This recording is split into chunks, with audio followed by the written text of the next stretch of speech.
Is it the end of an era? Have the Supercars finals worked? And so many more questions to answer on this episode. We pay tribute to the great man, the Hall of Famer, Garry Rogers. Lots to talk about. It's finals time in Supercars. Let's get started here on The Undercut.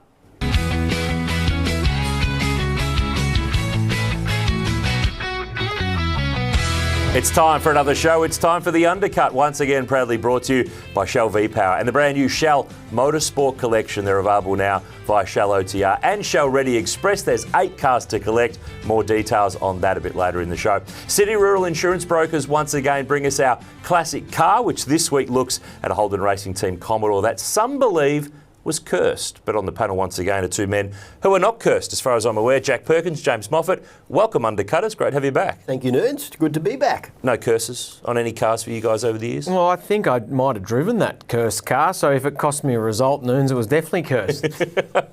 Probably was cursed. We're going to get into some very big topics. There's lots to talk about in the aftermath of the Gold Coast 500, Sandown 500 ahead, and of course the Adelaide Grand Final not too far away. It's a busy time of the season with Supercars. There's a lot of topics to sink our teeth into, and for that, it's time for the burning questions.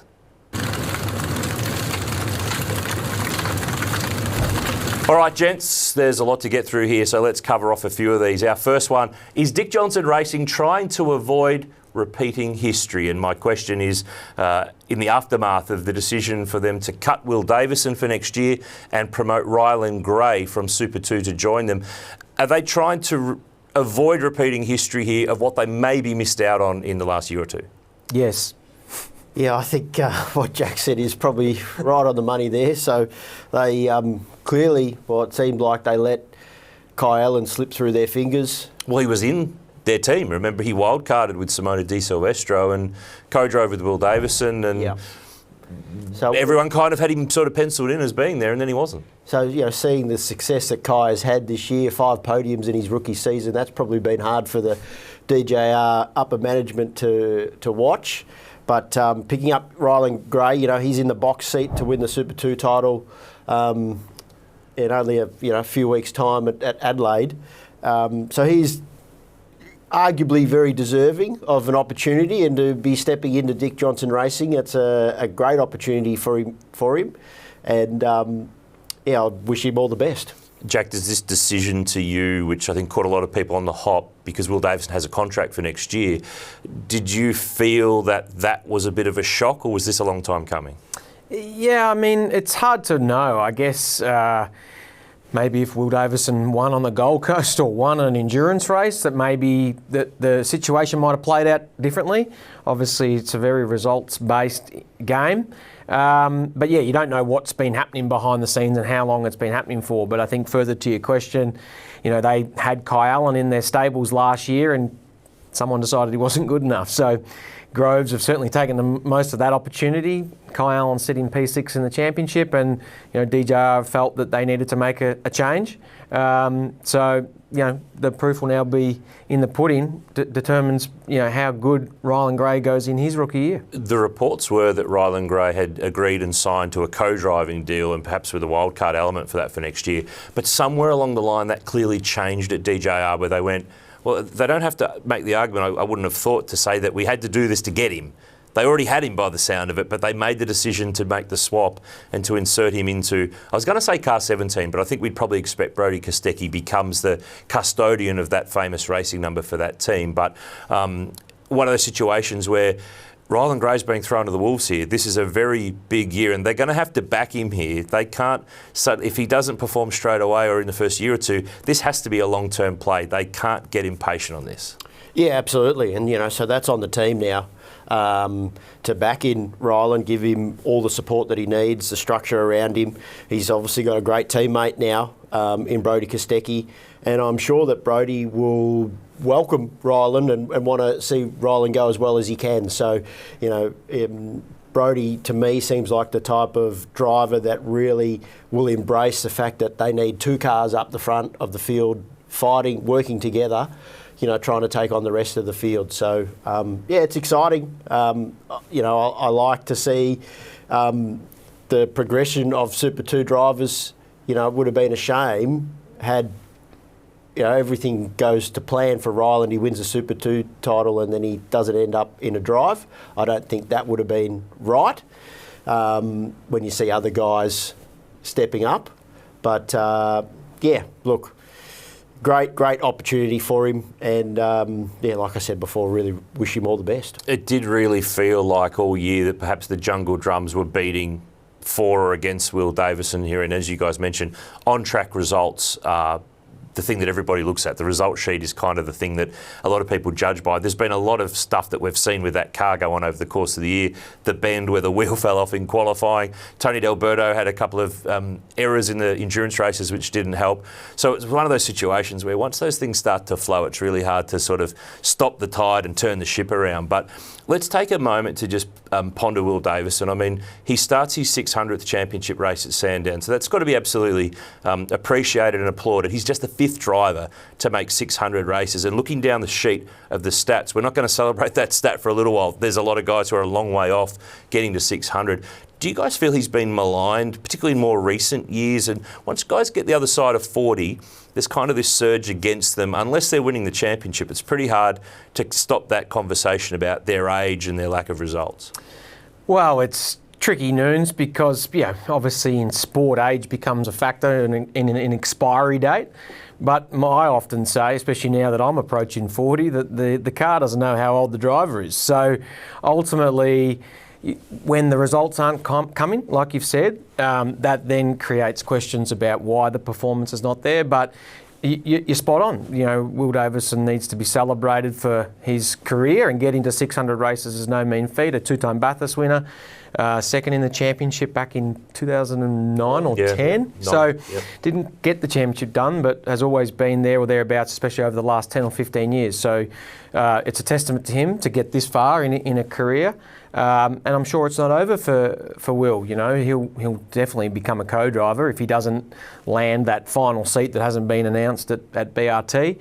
And I'm sure he'll still race. I think he's definitely one of the top 10 guys, and probably still deserves to be out there. He's clearly, of all the years to be coming off full-time driving, it's a busy year of people who are doing that, but there's a lot of those endurance seats that are already locked in. But you would almost think that and it doesn't sound like that Blanchard deal, which has been purported that perhaps there's been a discussion between he and BRT, because I think he always felt that, he had a contract with DJR, and he was kind of in his head that next year was going to be his final full-time year, and then he would move into the co-driving element. That's clearly been fast-forwarded, not in the way that he would have wanted that to happen. So you would also look at a driver who, if they felt that they could have something to offer a team like Blanchard's who are trying to work their way through, perhaps it's worth having one last season there. But then there's also the possibility that you're going to end up with a pretty good endurance drive moving into the next year, the year after that. So, we had a guy on this desk, only a case of a couple of weeks ago, who says he's got a contract, Jack, for an endurance drive next year in Garth Tander. That'd be a pretty handy place to land if there was a way to land there. Yeah. Well, and the thing with, the situation with Will is it's happened very late in the piece as well. So way too late to be able to do much. Especially, if he did have the desire to stay remaining full-time. So, that's working against him. But I'll just echo, I guess, what Jack said before, fantastic achievement to get to 600 races next time out at Sandown, and he has been a factor in the championship for so long. So should be very proud of his accomplishments, and congratulations to everything that he's achieved. 22 race wins in the Supercars Championship for Will Davison. He's done it with pretty much every team that he's been with since he debuted back in the mid-2000s, which leads us to our next question on Burning Questions. Is it the end of an era in supercars? So now James Courtney's leaving full-time racing in supercars. Will Davison is as well. Nick Perkins is leaving full-time driving at the end of the year. So, gents, we've kind of lost that era of the guys that popped up in the mid-2000s. Mark Winterbottom's already retired from full-time. Jamie Whincup's pulled the pin on full-time. Now we lose Courtney and Davison. Rick Kelly went, 5 years ago? We've kind of lost that era that came on through at that period. This is an important marker point in the championship's history for these guys too. Oh, 100%. This is the changing of the guard. It's a new generation, and Moff, myself, Tim Slade were not long behind those guys that you spoke of. But I think the scariest part of all that for me, Noons, is that Chaz Mostert becomes the oldest driver in the championship next year. So that really... David Reynolds will. Oh, sorry, David Reynolds. That's even scarier. That's scary. Way scary. You're right. He's still doing it for the 40-year-olds, Reynolds. He's the only 40-year-old in the field next year. All right, so Chaz is the second oldest. Yes. And I remember when Chaz came in and he looked about 15. I think he might have been 17 or 18. So that just shows how much of a change has happened. And look, it's going to be refreshing, but we also need those drivers to cement their own names and become household names and let supporters choose them, because as you say, all these guys and girls have moved on and we all need people to cheer for. That's going to lead us to an important discussion a little later on in the show. So when you look at the numbers, Courtney and Davison, 268 rounds that they've started to this point. They'll be 270 by the end of the year. Nick Perk had 166 rounds, and between them they've won the things that matter. James Courtney, the champion 2010, Will Davison's a two-time Bathurst winner, and Nick Percat, the winner at the Mountain in 2011 with Garth Tander. So we're losing a lot of experience off the grid, but it is exciting that it's time for the new wave of young drivers to come through. But we still, unlike other sports, we still get to see those champions of the sport for those endurance races a bit later on in the year. Next question, are we satisfied with the Supercars calendar for 2026? Gents, 14 rounds confirmed. Was looking a little shaky there for a while that we might be at 12, but are we happy with what we've got? Oh, doesn't really...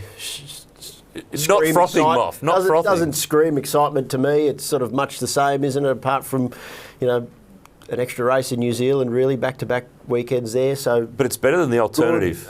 We were staring down the barrel, James, of 12 with Queensland Raceway and probably Sandown getting the chop. I agree with that, but I just think, over the course of when the season starts to when the season ends, to only be racing 14 times in that period, it's not quite enough for me. But I understand the financial implications around going racing and all those sorts of things. So, yeah, it's always a tricky one. We've discussed this previously on the show about what the right balance is, but good to see that, I guess, your local events like your QR and Sandown are back. Have been retained on the calendar. One of the things that has been confirmed as part of all this is the Dunlop Super 2 calendar for next year. There's an ongoing discussion on a much broader sense, Jack, about the cars and when should Gen 3 come along. But when you look at it next year, Super 2's being sent to Darwin and to Perth. Ridiculous. That's a big grind for those teams. Just ridiculous. Yeah, I'll quickly answer the Super 2 bit and then go back to the main bit. But the Super 2 calendar is very challenging. Like you've touched on, to go to Perth and Darwin from a cost point of view is massive. So I would be disappointed with that calendar as a Super 2 team. And then equally, there's only 3 events before Bathurst. So it used to always be 4 or 5 events in a 7-round championship, 4 or 5 events before Bathurst, which then attracted a lot of co-drivers to the championship, or it gave teams an opportunity to grab co-drivers from the championship. But with only 3 races spread out over the course of what's arguably half a season, not good. And for me, the Super 2 calendar should have standalone events, whether it be Mallala, One Raceway, Queensland Raceway. We used to do it at the 2 I mentioned at the top. They were great events. It gives these teams an opportunity to have garages in pit lane, be the stars of the show. Earlier this year, I got to do the Portland Xfinity NASCAR race, where same thing, they got to be the stars of the show. So I think that's disappointing for Super 2. And that's the other element to this, that at the moment we have a motorsport industry that's got categories looking for places to race. There's categories going to AASA. You've got TA2 that have realigned themselves there. Formula Ford's gone there as well in recent weeks. There's categories trying to find a place to race here. Supercars has an events arm of their business. They run events. And look, I'm not privy to all the television contract dealings and how Super 2 works and all of that. But surely if there's a Super 2 standalone round at one of those tracks like a Mallala or a One Raceway, which used to be Wakefield Park where we went and raced, perfect scenario there to make the Super 2 cars and teams the stars of the show rather than just being the ones who are sort of supporting the main game as they tend to do. You go right back to the start of this series, every round was standalone for the first few years. Now, I'm not saying we need to go back to that point, but we need to have something here to have a marquee element for this category that otherwise just starts to become like every other support category. Yeah, absolutely. I think it's a great point. And clearly it's been overlooked for 2026, but just really the curious decision to me is just putting the pressure on the teams with those travel costs associated to getting to Perth and Darwin. One of them would have been bad enough, but to whack the teams twice with a big road trip is pretty savage in my opinion. And if they are seriously still considering introducing the Gen 3 car into Super 2 in 2027, well, they're kidding themselves. They are kidding they're themselves. They're dead set kidding themselves. It would be interesting to get a bit of feedback from the teams in terms of how they feel about the calendar. And so, also the other thing is, 6 rounds now. It used to always be 7. Yeah.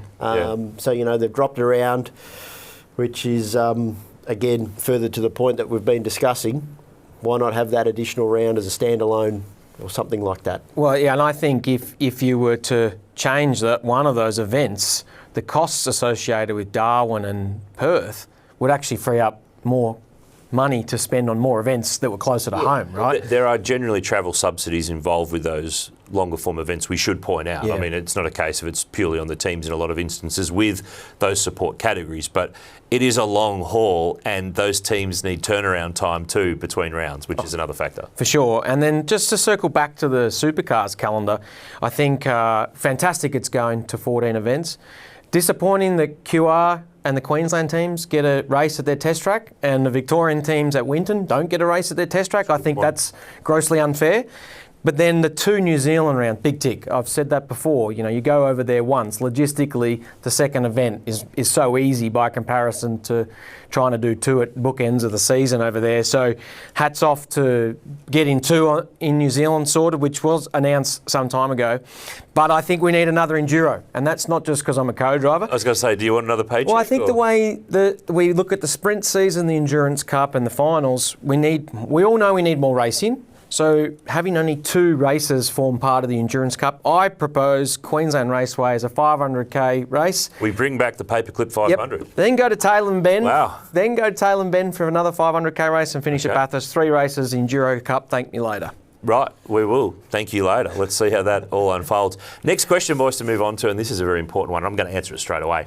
How important is wording? I would argue, gentlemen, you tell us. Wording is very, very important in how you frame things. Now, as the journalist. No, it is. It is because people don't read things or listen to things properly. And my case in point for this is that on the last show, I said I was worried you wrote him about off. Chaz Mostert. And I copped the text exchange from these two on the Gold Coast saying, how are you looking now with old Chazzy boy? I was worried because his qualifying form's been down. I was worried about all of those things. And then on Saturday, what was happening that you guys have forgotten about? Ryan Wood was leading the motor race. Chaz Mostert was a couple of cars back in the queue. Anything happens there, he has to stack and so on and so forth. He doesn't fight through and win the race. Then things change with Ryan Wood's car and suddenly the text messages light up from you. Hey, you didn't make any predictions about Ryan Wood. We're talking about Chaz Mostert, and I think Chaz is still buried under the desk for this news. But, Jeez. But in spoken like 2 racing drivers. In not really your defence, in Chaz's defence, I think he's just played the final system perfectly. You think he's been building to this? He just cruised through the home and away season, made the finals, and he knows what he's got to do to win this championship. And he doesn't have to do any more than that at this point. We could end up with an amazing scenario here that if he manages to win the championship, which would be his first in supercars, that he might arrive with a Toyota Supra round 1 next year with number 1 on the door. How would that be for Toyota to roll on in? I guess that raises the whole question that people always got angry when James Courtney left DJR to go to HRT with the number 1, but it's the driver's number, not the team's when it's the number 1. If that situation was to occur, I'm sure there would be some pretty happy people down at Toyota, that's for sure. But watching Chaz on the Gold Coast just sort of reminded me that when he has the car underneath him like he did on the weekend, there's nobody better when he's in full flight. Literally. Well, as we will get to that a bit further on. But, watching him drive the car and, the 2 races were won very differently. He did it on pure car pace on Saturday, and then the team did a fantastic job of executing in pit lane on Sunday. Even when he got hit in the pit lane Yeah. with Matt Payne. I mean, so wow. but when he's in that mood, I don't think there's anybody that can really touch him. And it was fantastic to see him bounce back to form like he did. He's a character of the sport. He's got a great personality. We need more people like him. And when he's on top of his game, the other 6 drivers now in the finals, they should be worried, because if he can roll that form into Sandown, then anything's possible. I was going to ask you, Jack, do you think he's not played possum, but you said he's played the system here. You don't have to win every race in the Sprint Cup Brock Feeney style to be able to become the champion. Do you think he's been tuning his car with the last 3 rounds in mind for some of the stuff? Some results start to disappear. Do you go and try some stuff knowing that as long as we just keep our neck above the waterline and we're there, like AFL football or NRL, make it to September and then it's a whole new game? Look, I mean, maybe a little bit of that, but knowing Chaz and the team, they're still going to every other race this year trying to win. But for one reason or another, they haven't been able to match Brock Feeney week in, week out. But this year you don't have to. Correct. But my point is they haven't gone to Perth or one of the other early events in the year thinking, we'll try something funky with the tyre pressures that might work at Sandown or it might work at Adelaide, because it's not really the thought process of the teams. You're obviously trying to go to every weekend and execute the perfect weekend. So that's certainly going to play into their form, if you like, if they can carry that speed now, whatever they're doing is working for them. But I do want to touch on the fact that Ryan Wood had that DNF while leading actually was the lucky part that Chaz needed, because he was actually going to double stack at that point. You're coming around to me now. I sense you're actually starting to come back to me. Your predictions weren't that Chaz was going to double stack. There was no prediction. My prediction was that I was worried. I just said I was worried. I had worry and care, James. Finished him. You had finished him. Maybe. Imagine if I really tried to retire someone here. Maybe Chaz was in fooling around with Ryan's car to get that safety car. But anyway, that's... You got to feel for Ryan Wood. I mean, Bathurst, he made mistakes at both events. I mean, he slapped the wall after the shootout on the Gold Coast. He slapped the wall at Bathurst. But, that stuff happens and you get away with it. But now, for Walkinshaws, they only got one guy in the finals fight. The other guys who are all in there have their teammate in there. So when you don't have a teammate that's in the finals, that's really helpful, because you don't have to sacrifice one to help the other. No, and or with a consequence from it. Based on his speed at the moment, he's going to be well and truly up there. That pole position on the Saturday was very impressive, and he was clearly obviously leading the race before he had the issue on Saturday. But I guess you're back to Bathurst. The issue there, and then another issue. So from a driving point of view, he's probably doing the job at the moment. Well, not probably, he is doing the job, and he's just had a couple of things with the car that's let him down, which is motorsport, right? Those things unfortunately happen, and he's at the start of his career, and he's going to have probably more days like that than the other way around. So you just got to grit your teeth and get on with it. But they've got 2 fast drivers, and the thing that's been, I think, really impressive to me about that WAU organisation is probably easy to forget that in the background they're building that Toyota. They've got one running around at the moment, so they're sort of focusing on that program as well. Trying to win one while prep one. But you can't say that they've dropped the ball with the Mustangs. Not at all. No, not at all. And their mentality has to be, and I'm sure it is, they can absolutely win the championship. Yeah. Has the final system already worked, gents? Because so far at the Gold Coast, we had all sorts of stuff happen. All sorts of drivers that if this was any other year, we kind of would have gone, okay, that's a bit of a shame or whatever, and moved on with our lives. But I think it has already delivered, and we've still got 2 rounds left to go with more to come. Oh, I think it has. The intensity around the Gold Coast event was awesome. There was so many calculations and who was doing what you needed to do. To me, it really raised the stakes, and it became... And the pressure. Yes, and the pressure. And look, I know there are people that are negative about Brock Feeney's season and his success and if he doesn't win the championship. But like we've spoken about, we're in entertainment. We're trying to entertain. The AFL have a grand final that may not include the best team from the premiership season. So please just stick with it. I think it's a great thing that Supercars have done. And look, I hope Brock Feeney wins just to prove that the system still, suited him. But I just couldn't believe how good the intensity was around the Gold Coast. Otherwise, Brock potentially would have had a 400-point lead and everyone would be going, why are we watching Gold Coast? Like, it would have been a little bit uninspiring. So for me, it's a massive tick. Well, the way that it had played out in terms of if you didn't do the reset on the points that they do for the finals, Brock Feeney's Enduros versus Matt Payne's. Matt Payne was, I think, 52 points behind before the reset, which got it to 30. Now, Feeney's Gold Coast was fantastic. He was able to extend the margin on Payne. So we'd be talking about 100 and something point margin otherwise in any other year. So it'd be one of those, oh yeah, but maybe ers. But we made everybody relevant from 6th to 10th. Who's going to make it in? Who's going to make it out? Can they get Brodie's car back to the track Sunday? Can Anton get that move done on James Courtney? The answer was no in the end. Will Thomas Randall slip down a little bit further? Kai Allen on Saturday, we'll touch on him in a minute. We had all these players that now mattered rather than us just constantly going, Brock and Matt, what's the margin? Who finishes where? All right, we've had a car race and we all go home. There's a lot of people who keep on whacking online, and at the end of the day, you only really hear online the negative stuff. You don't really hear the positive. I've had so many people say, look, I'm a sports fan and I'm in the sports industry. What Supercars is doing makes me want to watch it now because I understand the ethos of finals and performing when it matters most rather than just drag it out all year, kind of like they do in the various soccer leagues around the world. So, and this is not a case of someone from Supercars is ringing me every day to say, talk it up, talk it up. I wrote a column about this last year saying that we should do this before I even really knew that they were looking at this situation. I'm not claiming credit. The reality was all that stuff just sort of happens how it happens. But the reality is so far so good. Our system's not perfect, but it's way better than NASCAR. When you look at the aftermath of the weekend, and I've read a lot in the aftermath of Denny Hamlin dominating the race, not winning the championship, Kyle Larson getting the big trophy, that's the theatre of sport we want. We want the storyline of, and it's bad for the person who misses out, but that fuels the storyline for next year. This fuels the Denny Hamlin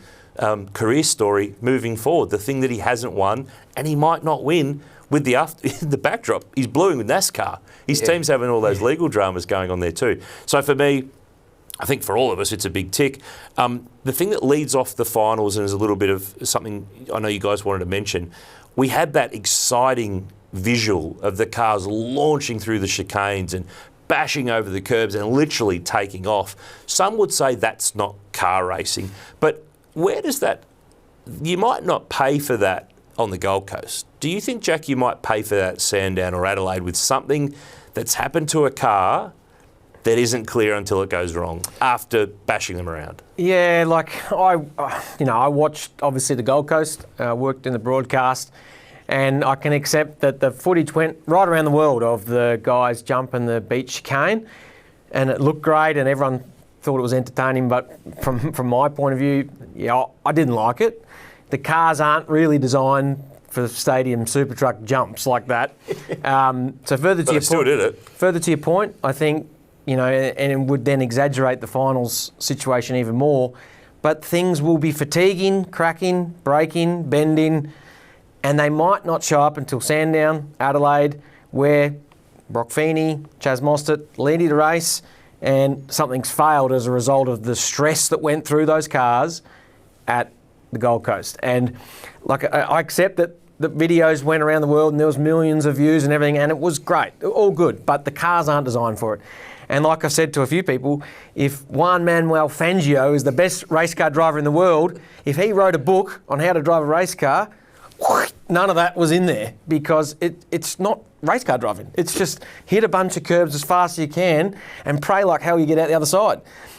So I don't know if any drivers really enjoyed it. And like I said, there's positives in the fact that people from around the world were watching and going, how good's this? But for me, they've got to do something with the track to either get rid of the chicane, do something like turn 2, 3, 4 at Homebush, or come up with... Slow it right down. Yeah, well, so slow it down, but also have something where you can't just smash the hell out of the curbs and, 2 weeks later find you've got a cracked chassis and you've got to replace your chassis. But that's my opinion. It raises a scenario, I guess, James, that if there's an accident, it's going to be worse because the cars are going faster. And when they're flying, spectacular, I know, probably need to find a happy medium somewhere in among the action spectacular level and the safety level and the almost looked like a computer game. Oh. You know, when you try it 38 times to see if you can cut the curb and make your way through, and on the 39th time you find something that works and you just press on. It had that feel to it. Yeah, absolutely. Like, it was spectacular to watch, and even watching at home with my young son Max, you know, he's an 8-year-old and he thought it was pretty cool. I'm sure he did. But, you know, at times I thought there was going to be aeroplane crashes happening, you know, like, it's just incredible that, you know, the drivers were able to constantly get away with that throughout the weekend. But, you know, I look back at it also and go, well, what has changed so significantly this year that we've seen the cars being able to do that? Like we've seen in years gone past, a bit of, you know, airtime through that chicane, but nothing like what we saw this year. So, but I totally agree with Jack. It'll be the on-flow consequence that you don't necessarily pick up in the workshop, unfortunately, because let's also remember the turnaround time for the teams is very, very short with this back end of the year. So you come off Bathurst, Gold Coast, Sandown and Adelaide, like it's all go, go, go for the team. So you just need a small slip up in terms of your preparation and not picking up on something, and it could have major consequences in terms of the championship outlook. So speaking of something picking up on, there's a change you'd like to see too to identify the finals drivers a little more. On the broadcast, you have the little ticket shield that was on the totem pole of the timing. You've got another suggestion on how we can maybe just improve that a little bit more, particularly for people at the track? Yeah, I think you know what NASCAR do very well in terms of their playoffs set up with the drivers that are in it. They have branding, or the windscreen banner and the front lip on the splitter is a certain colour. I think in the Cup Series it's yellow, in the Xfinity Series it's blue.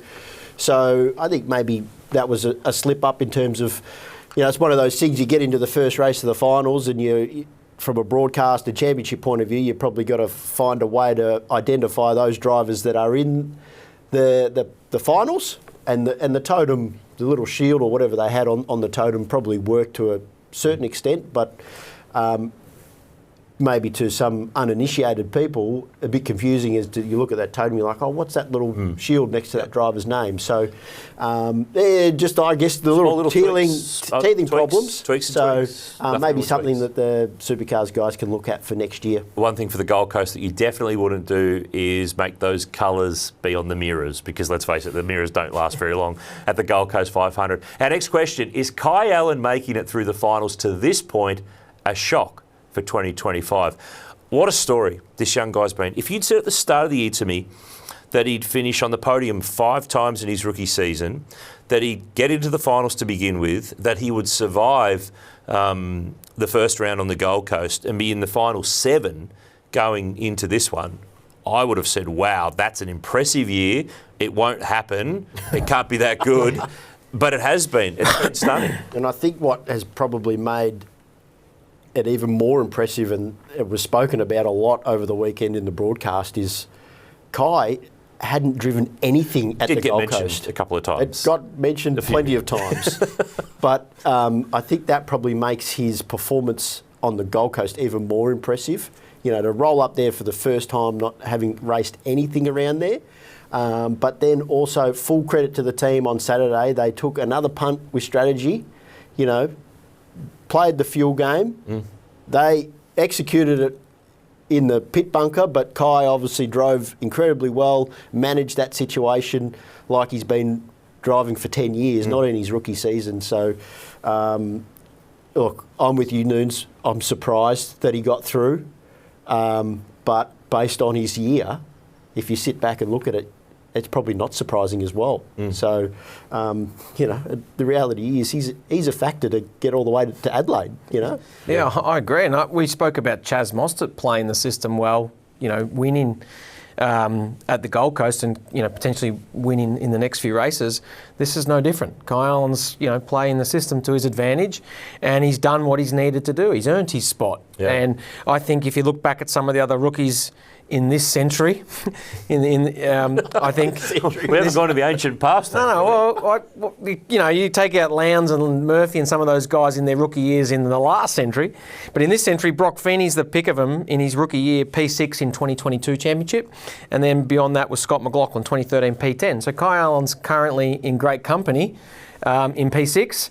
And look, let's be honest. The worst he's going to finish, I believe, is seventh, unless there's something catastrophic. But P7. So, a great job, and well done to Groves for taking advantage of not only Kai and giving him a rookie chance, but the system, the final system. And it's a strategy for their drivers that Garth Tanner's actually come out and said in the last little while. A little bit of an inspiration from Garry Rogers, where of course he and Jason Bargwanna got their opportunity. They've put in their two young guns in Matt Payne and Kai Allen, and they've definitely delivered to get them both into the finals at this point in time. Now Sandown is next on the calendar, and the next question is, does Sandown save Will Brown in this championship fight for 2025? Sandown, let's face it, gents, is a 888 track like you would not believe. The numbers say it. Is this the thing that gets Will Brown to Adelaide in the top 4 because of where this next round is? Yeah, I think so. History would say it's very fortunate for Will that they are going to Sandown because, like you say, that I guess as competitors over the years, we've sort of, Jack and I would know, you roll up to Sandown and there's always going to be 2 cars that you're going to have to beat come Sunday afternoon for the 500, and it was always a 888 or the 2 888 cars. So, but he's got to get rid of the mistakes that he's making out of his game. There's so many. Jamie Whincup rightly came out and said what happened to him in Sunday qualifying, like that should have been a write-off. That should have been on the truck back to the workshop, like Brody's car was the day before. So he dodged a bullet there, and he tried very hard to not get through to Sandown. So he's got to get that out of his game. But going to Sandown, I think that's an advantage for him. He's been fast there in the past. He's had pole position there. Yeah, last 2 years. Last 2 years, and won the Sandown 500 last year. Yep. So he knows how to get the job done there. It's just, is the pressure getting to him? Who knows? It's been a below par season probably for his standards, coming off the championship last year. I'm sure Will would probably admit that. He's come out and said he's got to stop making those mistakes. But he keeps making them. Well, you got to stop talking about them. That's the thing now. You got to stop talking about it. Get it out of your mind. Get on with the job. He knows deep down he should have the confidence to know that he is fast enough and capable of doing it. But you've got to go and do it now. The numbers, Jack, are staggering. 888's won 11 of the last 12 supercar races since 2018 there, and 15 of the last 19 dating back to 2011. I mean, you would just about have to pencil in both those guys unless there's some form of absolute catastrophe. But then there's also the thing called weather. We live in Melbourne. We shoot this show in Melbourne. Anything can happen in Melbourne at Sandown in the weather. Yeah, you're right. And I think, further to your question, Will would be very pleased. They're going to Sandown based on the team's form. Whatever they do with their setup and their fundamentals works very well at Sandown. And, when I co-drove with Will in 2023, he got pole in the shootout there in an Erebus car and was ahead of Brody Kostecki. So I think he really likes the circuit. And if you touched on one last year with Scott Pye in the Sandown 500. But, I know Will, having been his co-driver for 3 years, he kind of works on this natural talent that he's got. And when you start to think a bit too much about it, it doesn't come naturally. It's a really interesting point you quickly raised there. You've got Brock Feeney, who to me is the Scaife, the Whincup of his era, who absolutely pours everything into it. Not to say the other guys are not trying, but Brown has that natural exuberant, natural skill and ability that a Craig Lowndes had. But a Mark Scaife would eventually outwork a Craig Lowndes over the journey. And I think we're starting to see a little bit of that in this current format of these two being in the same team. We love Will Brown. We love his approach. It's worked very well for him in the past. Feeney's raised the game this year. Will needs to find a way now to find that next gear as well. You've just really nailed it on the head, I think. We often joke as drivers, there's people that love track walks and people love taking notes and doing track maps and really putting in that sort of professor work.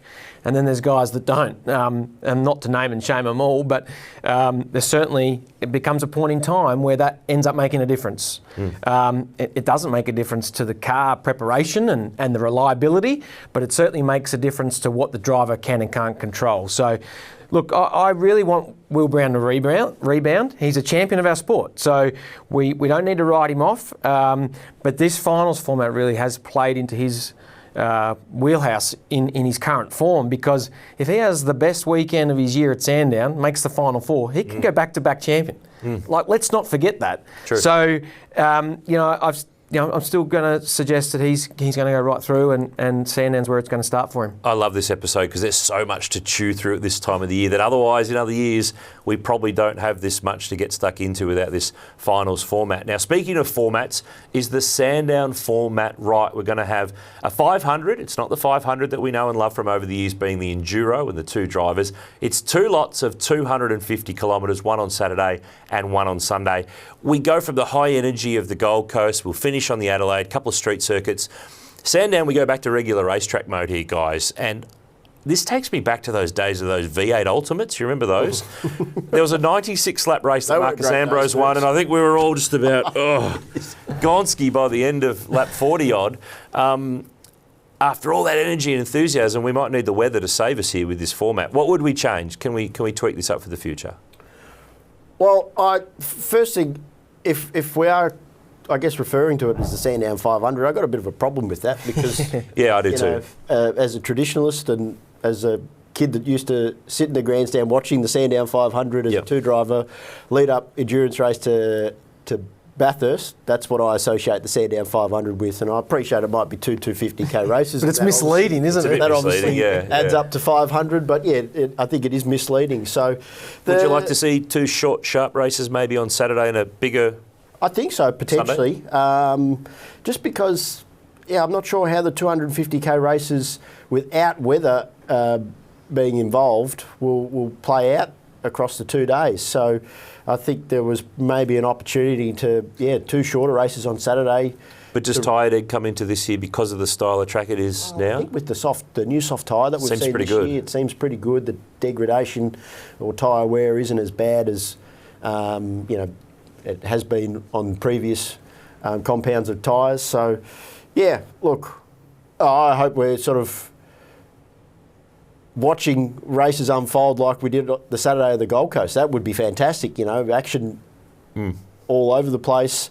Safety cars, there was a couple of safety cars that really helped that race as well. So, time will tell to see if this is the correct format for what we're trying to, I guess, really maximise this sort of final setup. But we'll give it a go. Yeah. We'll see how it unfolds. Quick note too, there's been 84 championship races at Sandown from the days of Australian Touring Car Championship into Supercars. Of those 84, gents, only 2 have been won from outside the top 6 on the grid. So if you're not up the front, you don't tend to end up at the front at Sandown, no matter what the race format's been over the course of the journey. Now, final question of burning questions. We've had a lot to get through here, but there's a lot to chew on. This is the big one. Which 4 drivers will make it to the Adelaide Grand Final to fight for this year's Supercars Championship? We've got 7 in play. We've got 4 teams represented, 3 of which have 2 drivers in the mix. Feeney, Mostert, Payne, Waters, Brown, Allen and Randall are the 7 right now. But when we sit here on our next show, who are the 4 that are above that line and who are the 3 that are below that line? I'm going to go a bit out there, Noons, and say I think Brock Feeney, Will Brown, Chaz Mostert and Kai Allen will be the 4 at Adelaide. So, Allen in? Allen in. Wow. Just to keep our fairy tale story ticking along. It would be. Matt Payne to have some kind of drama. Wow. Cam Waters, just not have the weekend that he hoped for. And look, let's be honest, Randall needs to win a race to get through, and he hasn't won one ever. So he's going to have to... What a time it would be to launch your first win, though. Well, and, just quietly, he's got a pretty handy livery on that car come Sandown, but I better not give too much away on that. But that might help him win his first race, Noons. Okay. Leave it at that. We'll see what unfolds. But might have to start at the back of the grid, though, to get it done. I see where this is going. Oh, you heard it here first here on what might be unfolding here. James, who's in, who's out? What's your thoughts? I think just, the history that Triple Eight have at that circuit at Sandown probably sees Brock Feeney and Will Brown getting through. And for me, the other 2 will be Mostert and Payne. I know that's maybe a little vanilla there, but very probably conservative. But I think Payne will be strong.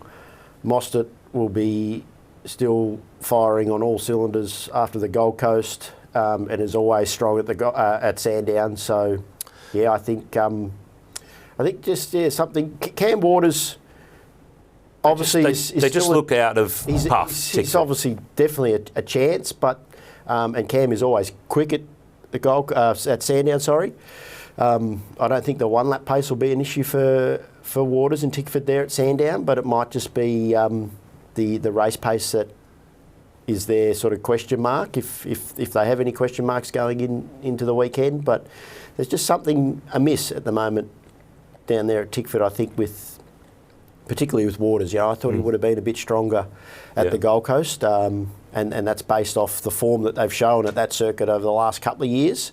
So,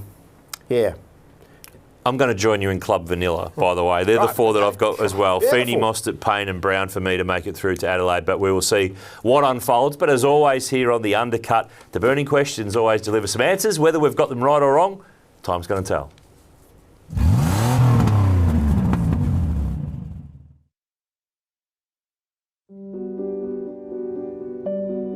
They broke the mould when they made this time for a Hall of Fame life.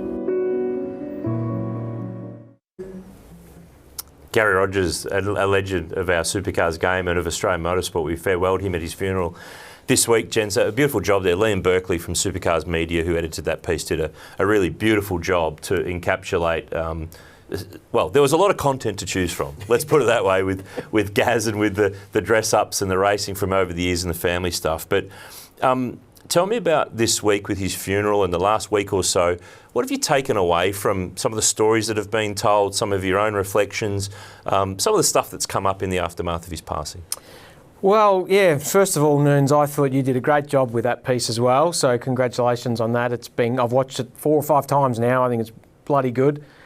And yeah, I guess it's just been awesome to reflect, really. I've been fortunate enough to spend a little bit of time with Garry, a couple of years at GRM as a co-driver, and most recently this year, GRM did some fabrication work on a car that I'm restoring through my business. So I guess it's the big thing for me is he's just a larger-than-life character. Everyone that got to spend some time with him had a great time.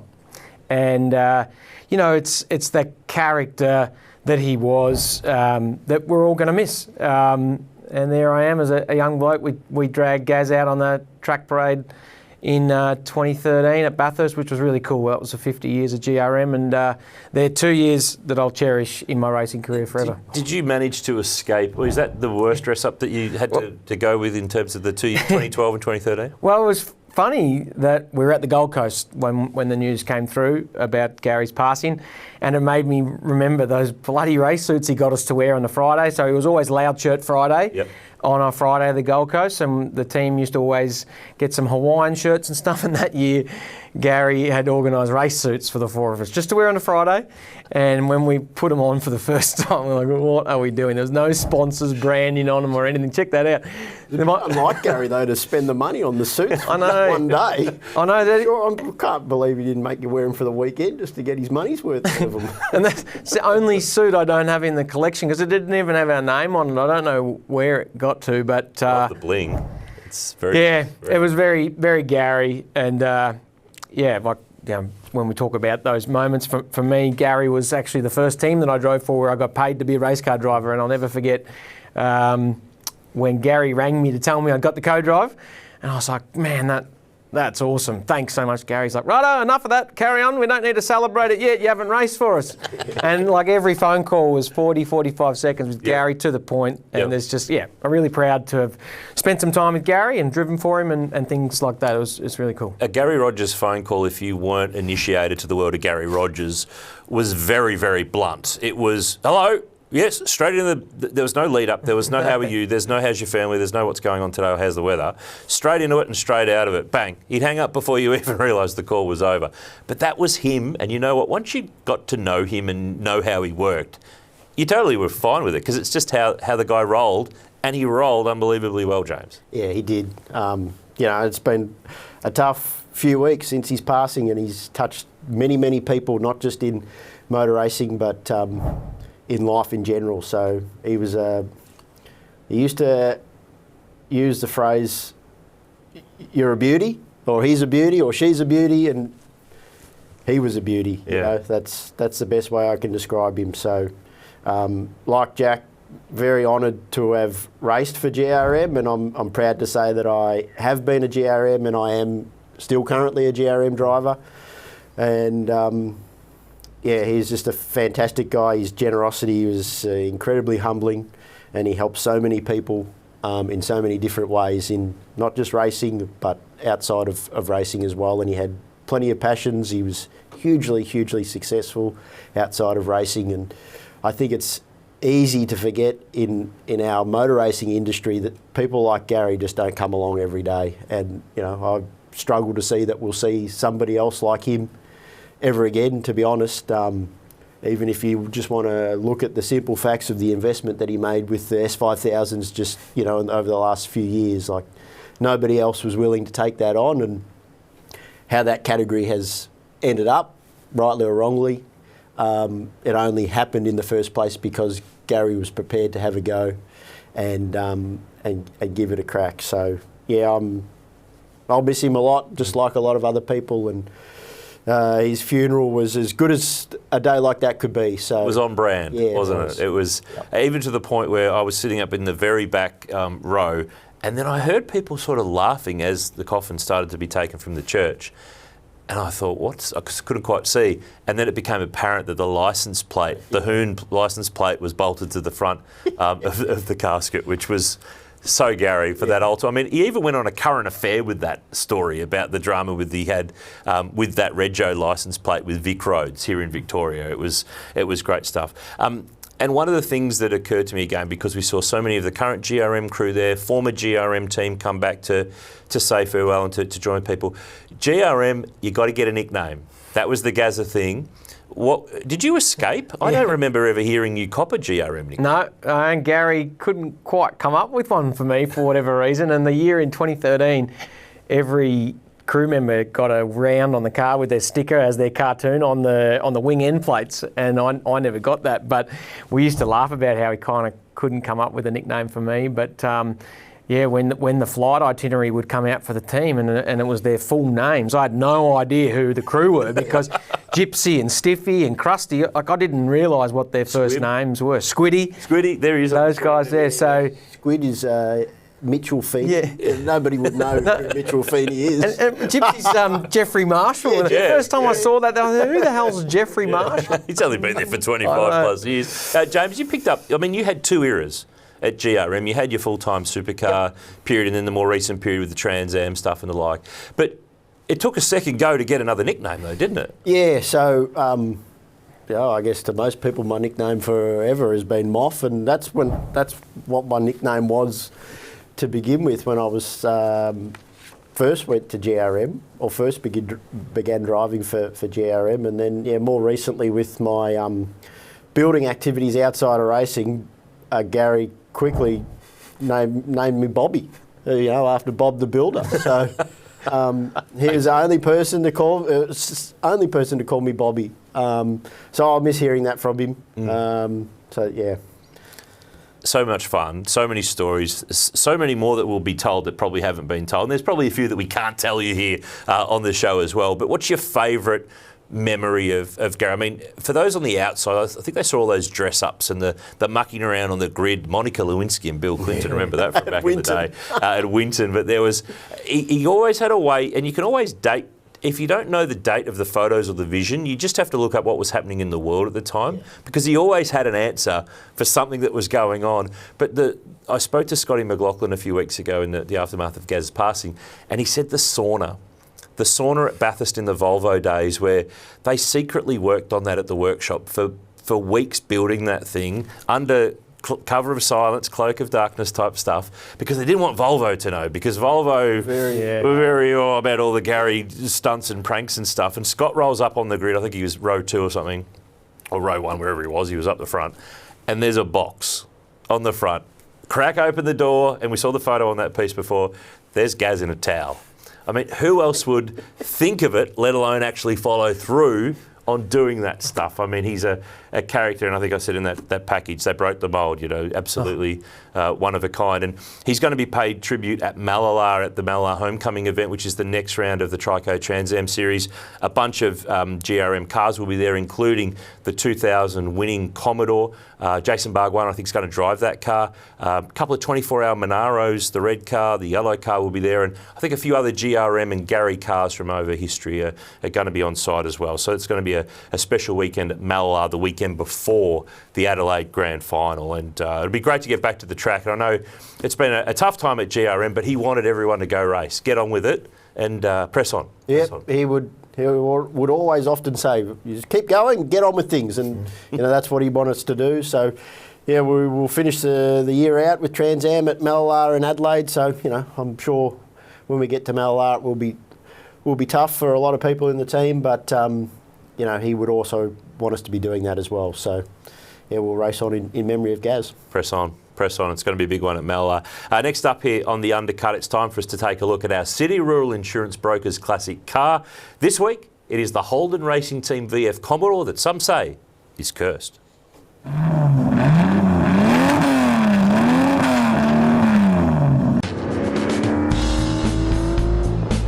Ben, Holden Racing Team VF Commodore. Tell me about this one. It's a very interesting era for the team. It is, yeah. Obviously 2016, the final year of Holden Racing Team is at Noonan at Clayton. This car was a bit earlier than that. Obviously it was 2015 and 16. Involved in a few dramas. Obviously at Davison 2014 with Luffy and Craig when it got hit and went in the fence, so there's obviously that. And then it was Perkins Enduro Cup winner 2015, and it was a little bit cursed along the way. Every driver thought it had a few weird things going on with it, but we put it back we bought it, put it back 2016 spec, and obviously that being the last year, I wanted one of the last year, and it's a really good looking car, and it's fully restored and it's great. Tell me about the bits underneath all of this. Is it period correct? Have you had to get some other bits to fill the gaps, or is it the bits that are in it or the bits that it ran back in the day? Yeah, I think it's period correct. Pretty much everything in it is of the era. A lot of the bits might not be the actual bits, but it is all period correct. It's got like an original engine that was in it in the day, and all the other driveline stuff is all pretty much original.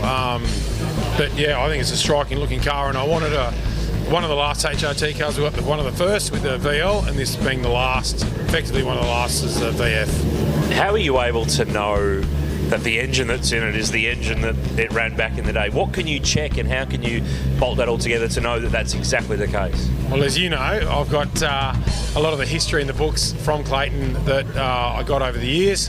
It's got all the run sheets of the car, it tells you what engine was in it, what transaxle, suspension arms, everything on the whole car. So when you get one of your cars, you just look up the chassis number, go through all the bits and pieces and go and hunt and find the bits that you need to make it as accurate as you can. Is this car, though, cursed? Have you found any evidence that there's a curse on this car? No, nothing I've found. It's been a great car for us, so maybe the cursedness is gone after they've used it.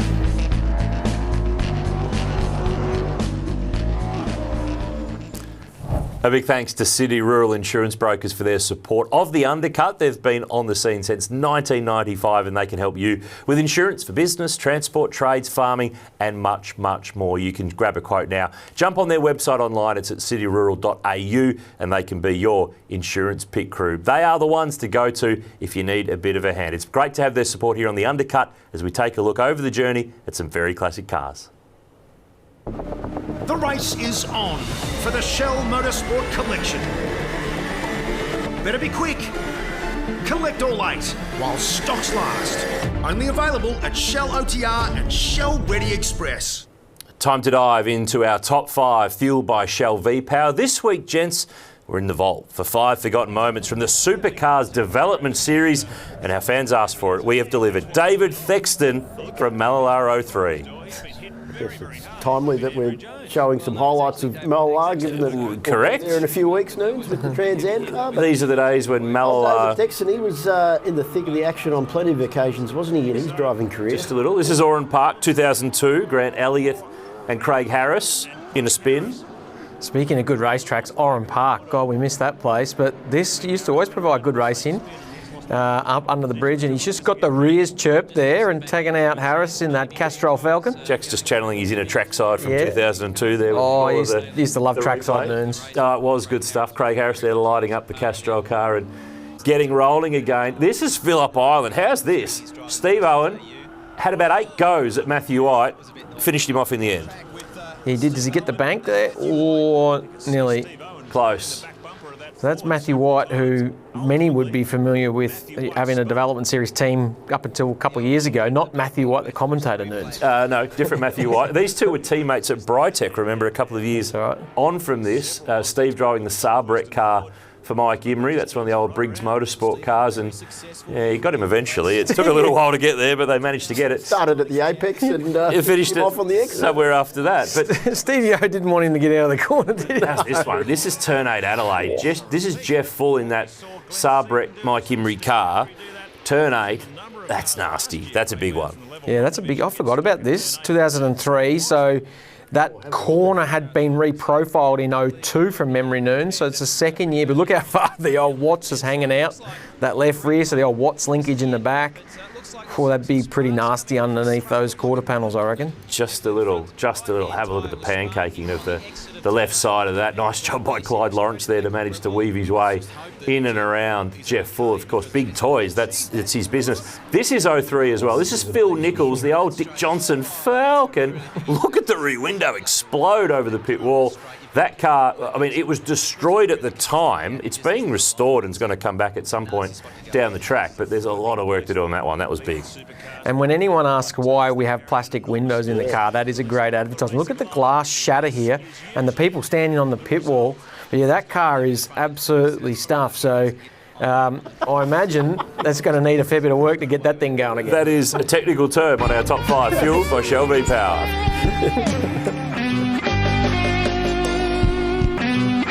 Time for the workbench here on the Undercut, and this kind of connects back to what we've already talked about on the show. Let's have a look at this through a bit of a different lens. The theme is, gents, that the changing of the guard that we've referred to at the start of the show, with all these young drivers coming into supercars, is creating a personality drain on the top of the sport. Now, you take out some of those big names, established faces, resumes that have got a lot on them, and replace them with guys who haven't yet got resumes.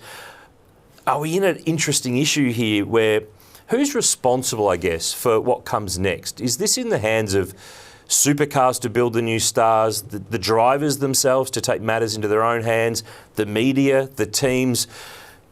Who's got a bigger role to play in all this to help this next wave make their way through? Because we don't cut through generally as a sport into the mainstream, and we've just taken a few more names that people might recognise and replace them with some that they definitely will not. Yeah, I mean, I think it's everyone needs to, not rise to the occasion, but do something, whether it be the drivers, the teams, the sport, the TV networks, whatever it may be, because I couldn't name one A-League soccer player. Not one. I was going to use rugby union as my other example too. I can't name one. Exactly, and we just can't afford that in our game because we've had so many household names, whether it be, Alan Moffat, Dick Johnson, Peter Brock, and sort of the last of those names hanging on is Craig Lowndes. So what's changed? I don't know. It's hard to put your finger on one thing, but I think the biggest thing people used to watch is obviously our rivalries between the brands, and then the heroes and the villains came from that. So that's obviously a particular thing, and the teams and drivers always switch around. But we've got a great opportunity now for Toyota to come in, cement their brand with their driver in Chaz Mostert, who's already done a great job of promoting himself. But James Courtney probably bought 2 or 3 extra years of full-time driving just because he had a bit of personality. True. Because they wanted to wheel someone out. James Courtney could take his shirt off down the beach to do something, whereas some of the other guys need to think, not that James Courtney's perfect, but what can I do to be the next version of that, right? And the interesting element is we're now in a time where drivers have, at no time in the history of the world or media, they have the audience literally in their pocket. They've just got to be able to do something to connect with them. Whereas back in the day, you needed to get an opportunity because of TV producer needed to go, yes, you're an interesting story. We'll put you on our TV show, or we'll feature you, or we'll do something here. Today, you can do that yourself. So the onus, I think, in some ways, and I agree with you, everyone's got a role to play. The opportunity's here for the drivers, for the ones who are cluey enough to figure this out and how to do it best. Whether it's doing podcasts, which some guys are doing, whether it's just doing content and working with their team more or their manufacturer or their sponsors, the opportunity's there. And I reckon that the drivers have to be the savvy ones to really grab it. And the ones who do will do it really well. And the ones who don't, in a year or two's time, they'll get replaced by somebody else who comes along, because it's going to be hard for any of them to step in and instantly get results in year 1 or 2. Yeah, I think, but Jack touched on it there a moment ago. I think fundamentally the sport was built off a rivalry between Holden and Ford. Yep. And that's gone. That's gone. So you had your household names, and Jack referred to a couple. He failed to mention his own father, Larry.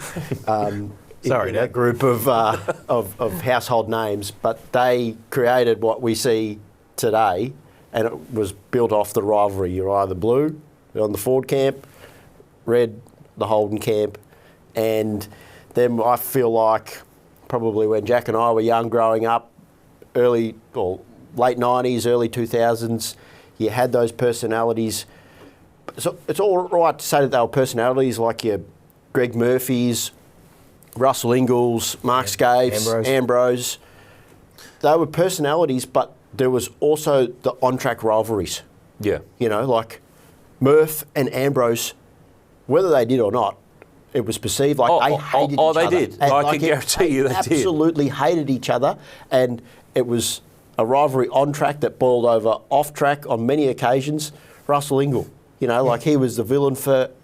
His nickname was the Enforcer. So does someone need to take the black hat and say, this is mine, I'm going to be the bad guy and I don't care what anyone says or does, I'm going to put this thing on and I don't care? Well, I think rightly or wrongly, probably in my dad's era against Brock was, the fan favourite, and Alan probably had the black hat, was given the black hat, rightly or wrongly. So I don't necessarily think a driver just will stick his hand up and say, oh, right, I want to wear the black hat. It's probably a media thing that probably creates So we that. have to be the bad guys, is that what you're saying? Just here? you, Noonan. Oh, just actually. me. Yeah. Oh, I'm just the worst guy. Just the worst guy. Well, you already buried Chaz Mostert. Oh, I was waiting for that. I was waiting for that. There's no simple answer. No, there's not. But there's a couple of guys to me that I've, having worked in the media and driven and hang out with them, whatever, Will Brown, Ryan Wood. They're a couple of guys I look straight away. Larrikins, aren't they? Yeah, larrikins, characters. Now, apparently, at the top 10 shootout, a particular driver was driving down pit lane going out for their lap, and they'd said something to Ryan Wood, tongue-in-cheek, a couple of late races earlier. So Ryan Wood's hanging off the fence, making a joke to him about what he said. No one picked up on it. I didn't see it.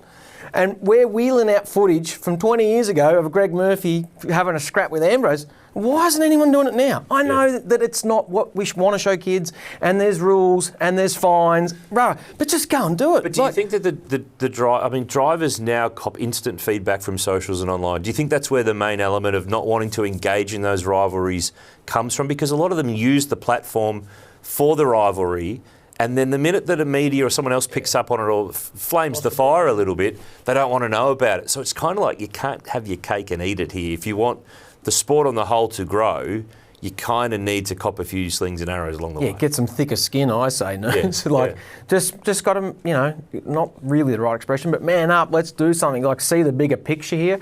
I think those guys that are very cemented don't need to stress about losing their drive if they do something. The team's got to have their back. The bigger picture's got to have their back.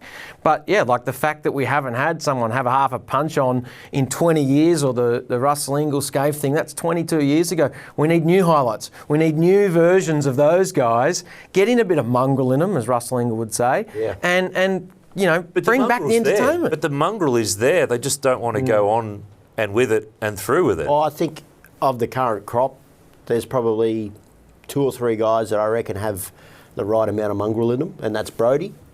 Cam Waters has definitely got that in him. Yep.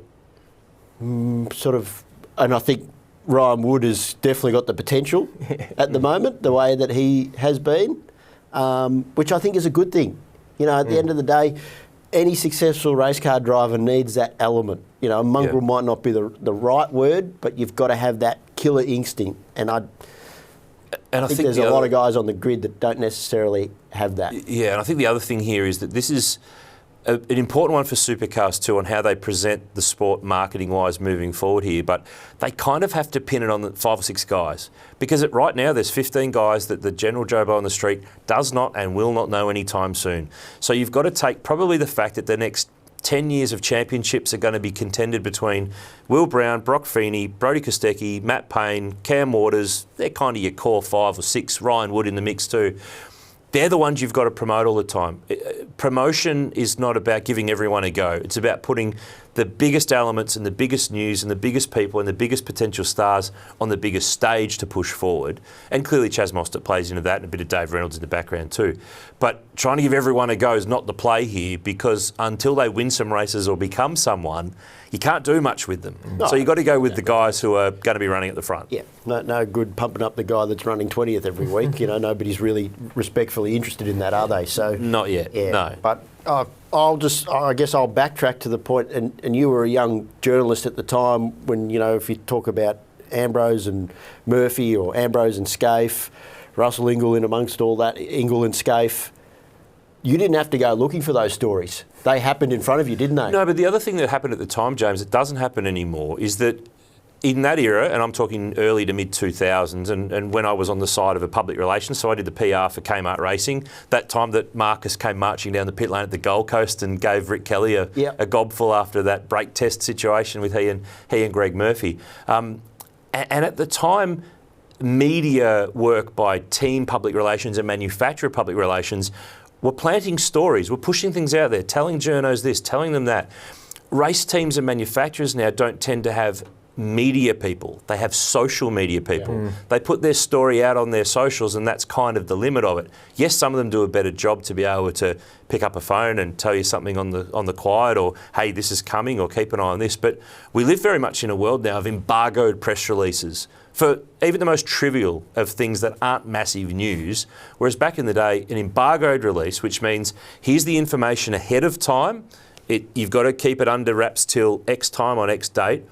I mean, the big one that stands out was Craig Lowndes moving to Ford. That was massive news at the time. That was under embargo. Here's the photos, here's the words, here's the info, can't go out until this time. Now, any bit of news that you get from a race team is embargoed. So it's taken away that chase. A lot of that chase has come out of media and that type of thing. So we need to find a bit of a way back to that. But I think the teams have a bit of a role to play in all this too, to actually actively, well, what is promotion of your driver these days? Is it, oh, we just did a nice video on socials, and you go, okay, we might all have a little giggle in our industry, but unless it goes out into the mainstream, it's not really doing what we need it to do. Yeah, and I think you've got to reinvigorate it a bit. Like every year, someone goes to Darwin and jumps in that crocodile thing and blah, blah, blah. It's always the same stuff. Story, isn't it's all good, but it's the same. So do something where, I don't know, maybe 2 of them are doing something closer to a crocodile. 2 with crocodiles. Or get them out of the safety cage and put them on the bank or something. I don't know, like do something different, because unfortunately it becomes rinse and repeat, and you know, no one gets an opportunity to express their personality or, you know, get into a bit of grief or spur up the rivalry. So, yeah, I think in that particular instance, that comes back to the teams, that comes back to the sport of supercars, and pick the people that you're promoting and don't just tick the boxes. You know, old school journalism. I got to grow up, and you worked for him, for Tim Plastic Pemberton. Yep. Now, this is Brock's longtime PR guy, and he just thought outside the square. Yep. You know, he was the one that dressed the drivers up in silly things and did gladiator outfits. Exactly. Yep. Yeah, and that's what you need to do. Unfortunately, a lot of that, like you've said, Noons, and I shouldn't use the word lazy because people are still working, but they're not chasing stories. They're not chasing that extra yard that you used to have to do. You used to have to get in the newspapers or get on the 6 o'clock news to keep your manufacturer happy, because there was no, you know, sort of minor publications back then. It was major or nothing. So you had to do something differently. And those guys like Plastic and Gerald McDormand, yourself, all those people built relationships to create the story. So that's what I mean. There's a lot of ingredients here, right? And I think just doing a basic social media video and sending it to a distribution list or whatever, like that just doesn't take it anymore. Like I love watching Cam Waters and Randall do their pre-event videos.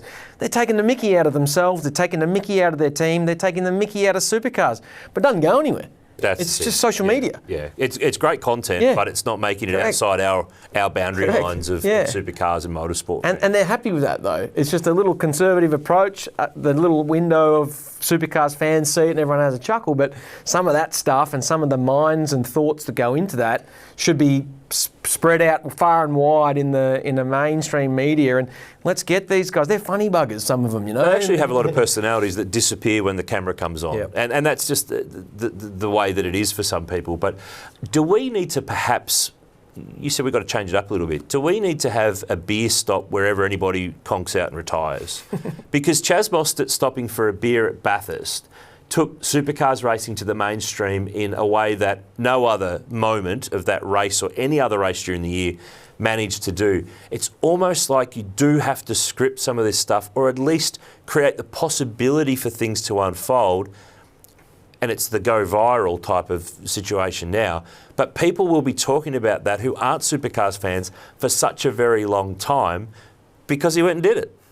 You know, and some people said, "Oh, you shouldn't go and have a beer now. He's out of the race. The car's cooked. It was over and out." So there's a lot to play in all of this. There's a lot that everyone can have a part of here. But we're in a really unique situation where we've seen NASCAR have this the last few years, where a lot of their star drivers have moved on, and a lot of young drivers starting to work their way through. So everybody's got a role to play. Everyone can do their bit. You won't make the stars instantly overnight, but we need some major moments to help move those ones up the order to take the place of those that we will lose at the end of this year. But there's so many elements to this. It's not a simple fix. It's a long thing, but everyone can do their bit. But it's a topic to keep chewing over another time, another day here on The Undercut.